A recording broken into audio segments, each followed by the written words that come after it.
Jorge Andrés Castañeda. Qué gusto saludarte, Jorge. Gracias por estar aquí con nosotros. Estabas escuchando la entrevista que hacíamos con Gabriel Llorio.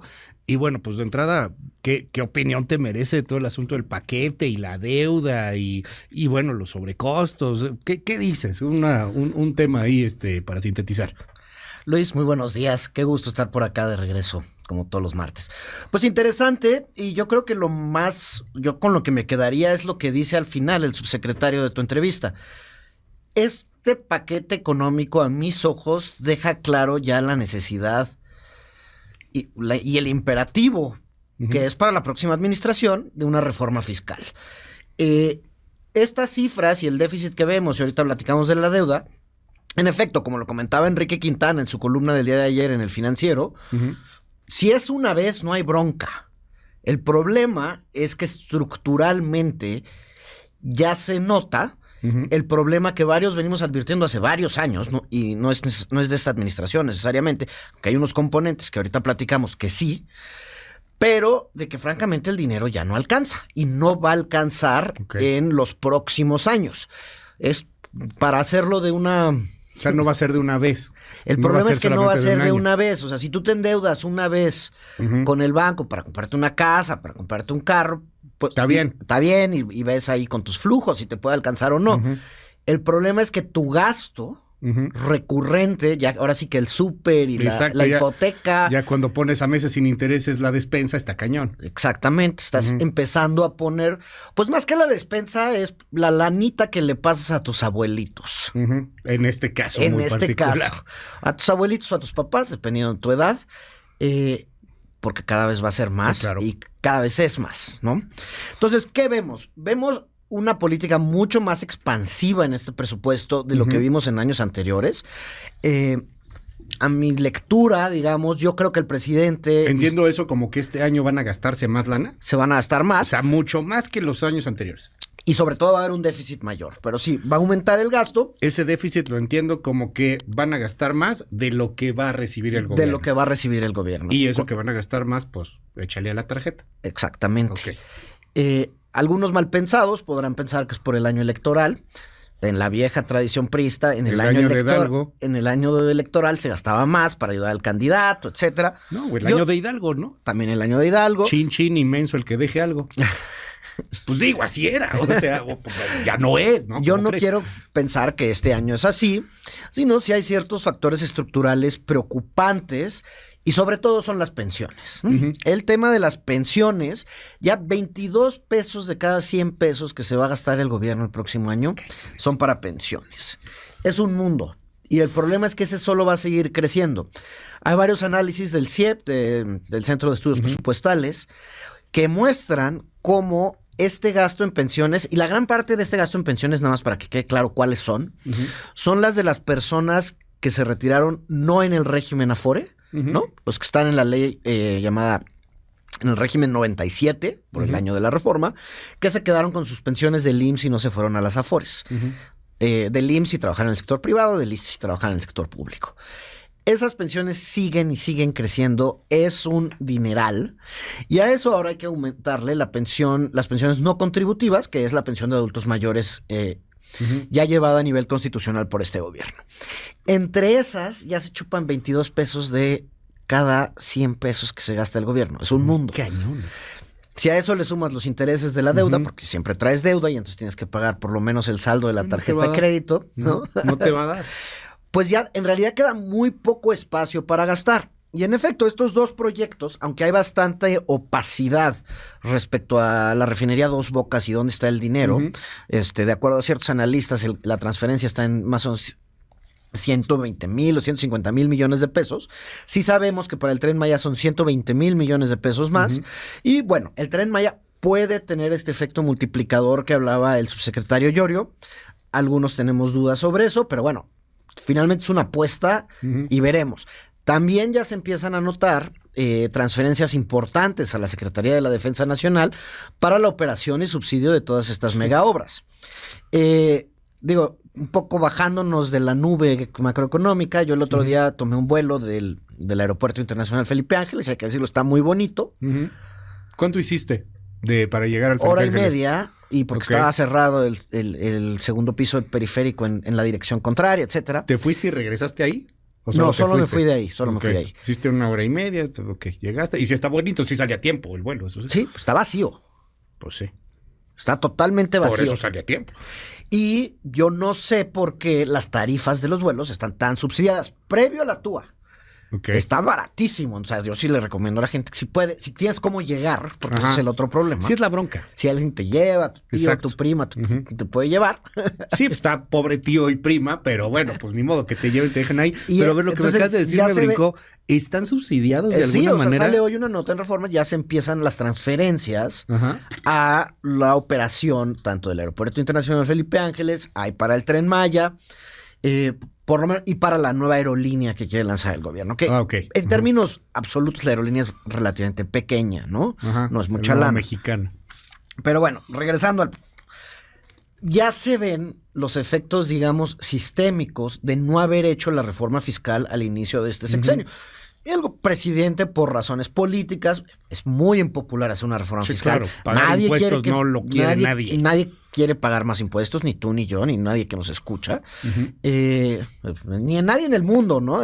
No, o sea, a ver, bueno, salvo los ricos totototototototes que dicen, cóbrame más.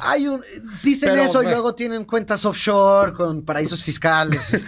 Bueno, Salinas Pliego no, pero otros ricos totototototes sí dicen, yo quiero pagar más. Entonces se empieza a ver que viene de las pensiones, de los gastos que todavía faltan de las mega obras, de las transferencias que por ley se tienen que hacer a las entidades federativas, etcétera, etcétera. Esto nos lleva a un déficit por primera vez en este sexenio de, bueno, si lo queremos ver, que la medida más amplia es la que se llama requerimientos financieros del sector público. Ajá. Porque está el déficit primario, el déficit presupuestal, pero que es una definición que viene de la ley de responsabilidad hacendaria, es un poco técnico, pero bueno, ese es el que hay que ver.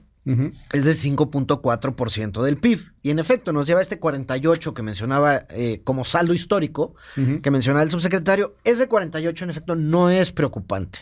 ¿Cuándo O sea, es preocupante? Cuando, o sea, tú pues te es que puedes... depende mucho de tus perspectivas de crecimiento. Tú puedes Ya. traer un déficit, un saldo histórico de deuda del 150 como Estados Unidos, pero el mundo dice, pero Estados Unidos va a seguir creciendo. Bueno, pero es Entonces Estados lo van a Unidos. poder pagar. O sea, algo así como para entenderlo todo mundo, o sea, ¿cuánto te puedes endrogar? ¿Cuánto te puedes endeudar? Ya sé que varía mucho, pero nosotros nos vamos a endrogar 50% de lo que recibí, de lo que sería el PIB, ¿no? De lo O sea, que sería- nuestro balance al final del año va a ser 48%, un poco más de 48% Casi la mitad. del PIB, ¿no? Casi la mitad. Y eso sigue siendo sano, es manejable. Sí, comparado a otros países, estamos en una buena posición. Ok. Pero si ya el déficit anual va a rondar los 5%, sí se vuelve preocupante, ¿no? Ya. Y tenemos el gran problema de Pemex, ¿no? A Pemex ya se le transfirieron en este sexenio 1.3 billones de pesos, más o menos. 1.3 billones de Sí, pesos. es una lana importante. A ver, nos estamos echando todo entre pensiones y Pemex, ¿no? Pues sí, Son 9 billones de pesos No, presupuesto. pero esto ha sido en todo el sexenio. Ah, en todo el sexenio. En todo el Ajá. sexenio, ¿no? Ya.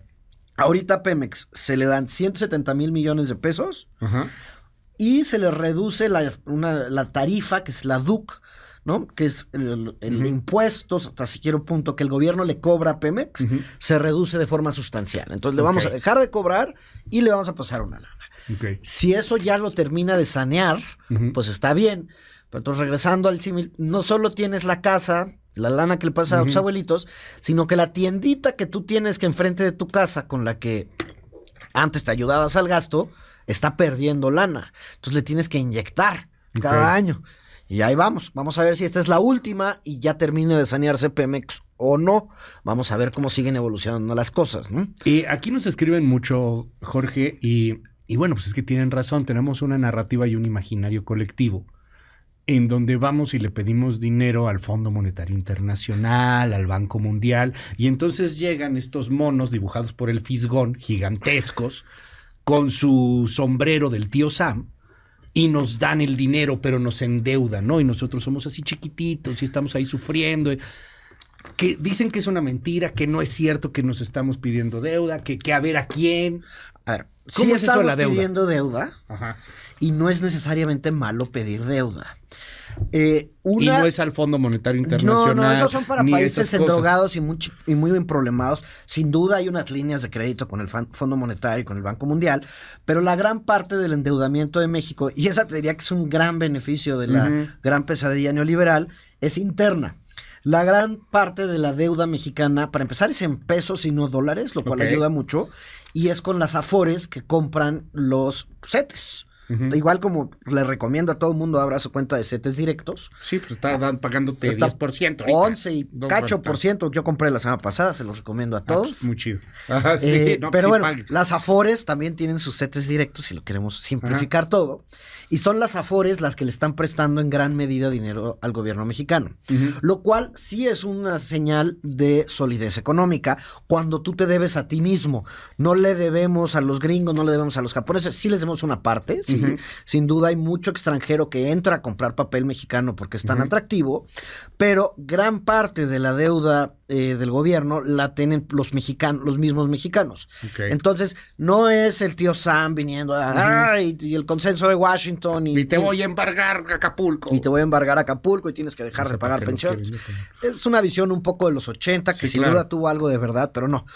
Hoy en día, gran parte del financiamiento y del fondeo del financiamiento de la deuda del Estado mexicano viene de las mismas afores y aseguradoras en México que compran estos CETES y papeles gubernamentales. Vámonos rápido así algunos comentarios que están haciendo, querido Jorge. Hay algunos buenos. Pero si se lo hubiéramos pedido a los BRICS la deuda, entonces estarían berreando porque a los gringos no les pedimos nada, pero como que no nos cabe todavía esta onda de que no le debemos nos debemos a nosotros. Y le debemos a los gringos también, o sea, los gringos también vienen y compran, pero no. Y los BRICS es una fantasía, pero otro día hablamos de eso. Para darse una idea, países como España o Italia tienen más de 100% de su deuda sobre el PIB. No está mal, pero cosa curiosa, al inicio del sexenio era, no te puedes endeudar. Y ahora, pues bueno, como ya están tomando esta decisión, viene la maroma. Y sí, está bien endeudarnos y endeudémonos más del 100%. No, hay que... Ahí no... Ya no. Porque un gran problema y debilidad estructural de la economía mexicana es lo poco que recaudamos del PIB como impuestos. La recaudación anda ahorita, hay que ver los datos para el próximo año, pero los últimos datos oficiales, como el 13% del PIB en impuestos más lo que ganamos de petróleo, ¿no? Más los ingresos petroleros. Eso nos deja en un 17-18%. Países como España, países como Italia, rondan el 40-50% y para eso hay que pagar más impuestos y por eso es que muchos decimos de la necesidad de esta reforma fiscal. Que a nadie nos va a gustar. A nadie le va a gustar. Y va a ser un gran problema político, porque tienen que ser todas las fuerzas políticas. A ver. Y ya sea Claudia o Xochitl, la próxima presidenta de México, porque ya sabemos que... No, bueno. ¿Qué?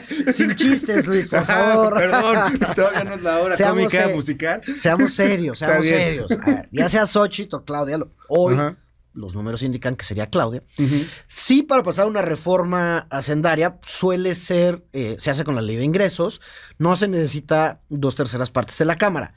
Pero se arma una trifulca, o sea, nadie quiere pagar impuestos y los del otro lado dicen, están subiendo los impuestos, porque políticamente paga mucho, como lo hizo el presidente con el gasolinazo, que a mi parecer fue algo muy responsable, quizá mal manejado en tiempos, pero el país tenía que dejar de subsidiar las gasolinas. Pero además, ¿cómo le van a hacer en un país con la informalidad de este tamaño? No hay respuestas obvias. Dile además a los, porque no quiero ser clasista, porque ahí todo lo quieren cancelar, pero gran parte del mercado electoral de Morena y de la 4T es economía informal. O sea, a ver, no hay una también si es ahí. No hay respuestas obvias porque... ¿Cómo le vas a decir ahora a este camarón? ¿Qué crees? ¿Me vas a pagar impuestos y te voy a bancarizar y te voy a checar? Porque el impuesto, las tasas de impuestos sobre la renta a personas físicas, que son los que están en el sector formal, ya son altas a comparativo internacional. Incluso las tasas marginales más altas se acercan al 40%. ¿No? Las tasas sobre las empresas en sí son altas, aunque existen todas estas cosas que, digamos, que utilizan las empresas para bajar sus impuestos, obviamente, pues están en el negocio de ganar lana. Estos esfuerzos que sí ha hecho bien el SAT de cobrar adeudos son de una vez. El problema es que no son sostenibles, ¿no? Existía anteriormente la propuesta que hoy parece una receta neoliberal terrible del IVA de alimentos y medicinas, que por el consumo, sí terminas grabando a gran parte de esta economía informal que mencionas. Y si tú haces eso y lo compensas con un sistema de salud universal, podría ser muy valioso, ¿no? Pero no hay ninguna respuesta obvia para incrementar los impuestos en México. Ya los quiero ver poniendo IVA a medicinas y alimentos en el gobierno de la 4T. Y en el primer año, que es cuando lo vas a tener que hacer. Bueno, vamos a seguir con estos temas, querido Jorge, se nos consumió el tiempo. Te seguimos en tu red, ¿cuál es? Jorge Acast, en El Economista todos los jueves, ahí escribiremos de esto esta semana.